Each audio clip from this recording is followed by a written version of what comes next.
Il-Kummissarju Ewropew nominat mill-Gvern Malti Glenn Mikallef ingħata l-portafol taż-żgħażagħ il-kultura u l-isport dan tħabbar f'konferenza tal-aħbarijiet illi twaslet mill-President tal-Kummissjoni Ewropea Ursula von der Leyen.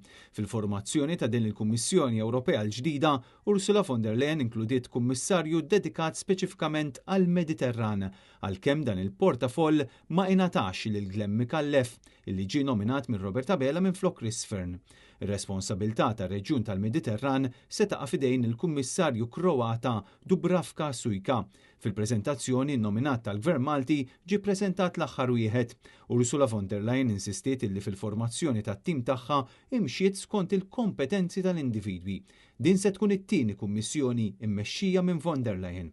Intant fuq il-medja soċjali, il-President tal-Parlament Ewropew Roberta Metsola fakret illi issa dawn il-kummissarji nominati jridu jmorru għall-approvazzjoni tal-MEPs u insistiet illi l-iskrutinju mhux se jdur mal-kantunieri.